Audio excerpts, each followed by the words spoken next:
Remember, as the transition of 2017, there was the creation of the library, and in that library, oh, it's actually open. I don't know whether we are going to get in trouble because of getting in here, but this is where it is. There is even a tunnel as you get in.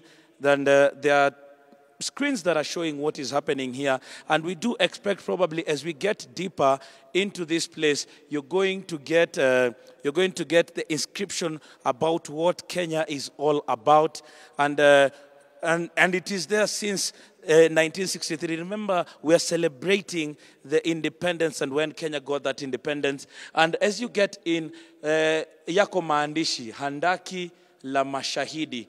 Handaki ya mashahidi, ukumbusho wetu wa kila mmoja wa Kenya waliopoteza maisha katika nyakati nyingi za misukosuko zilizokabili Kenya kama taifa. It is all about telling us where we have come from as a country. And interestingly, Mark and your team, I don't know whether it's getting dark as we go in, there are names of people who fought for this independence as a country. I can read probably one. Miga alifariki tarehe 6 mwezi wa 11 1916. That is 6th November 1916. Alikufa wakati wa vita vya kwanza vya dunia akitumikia Uingereza chini ya kikosi cha ofisi ya kazi ya kijeshi ya Afrika. He died during the World War I in service of the United Kingdom under the East African Military Labor Bureau. So what does this basically mean? And as you go down on both sides, these are the names of those people that actually fought for the country's liberation. And it is starting from 1916. As you move on, you get into 1917, and there are those peoples whose names have been engraved here to mean that they are gone, but they are not gone to us as a country. Probably we will walk in to see what else is here. There is even a name of in 1953, there is Wajohi Kahugura. These are those names that have been engraved, and probably they will be engraved in the lives of Kenyans. Every person, even those who will be bringing their children here, the history will have been engraved. And that history basically means that President Uhuru Kenyatta was very keen. This is a concentration camp, and there is this photo. You can see a British officer, and there are Africans within an area where they have been placed.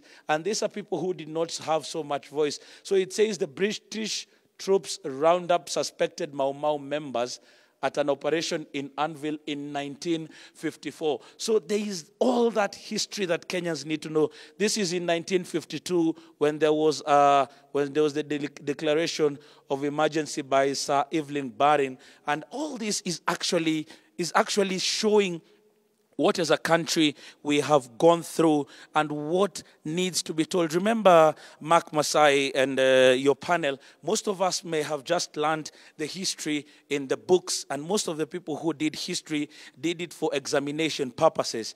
But this place, this museum, offers that opportunity for you to come, learn your history, and basically also go as far as now engraving it in your body and all in your mind, so that it gives you that opportunity. I can see from that end, it has writings about the birth of Kenya.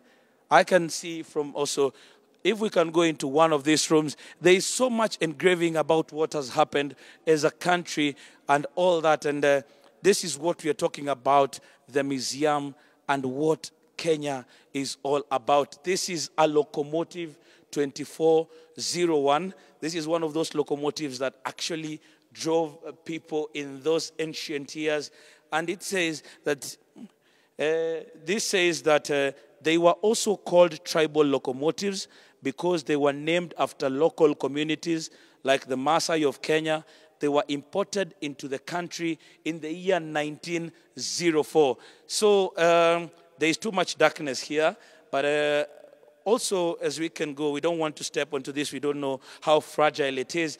But you can see also from there, that is the railway that was built in the 1900s. Remember, there was that railway that was built in 1901 that went all the way to Uganda. So these locomotives are a key reminder of what has happened in this country, and that history is captured here.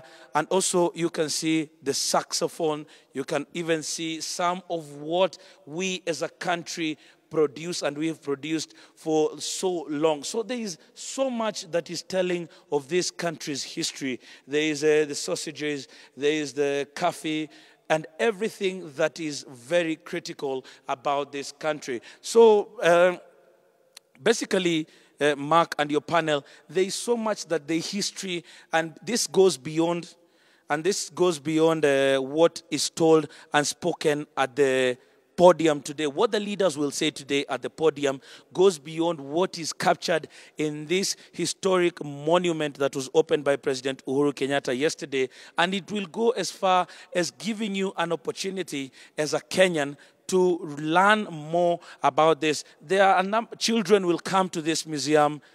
Families will be bringing their people, and fathers and mothers will have an opportunity to discuss with their children what it is all about. So we are keeping tabs on what is happening. We'll be going to where the dignitaries are, and it is actually, Mark, this is a magnificent piece of work that has been done by the army of this country, by the KDF, the Kenya Defense Forces, and this will become one of those places that will be most revered, and it will capture the aspirations of President Uhuru Kenyatta.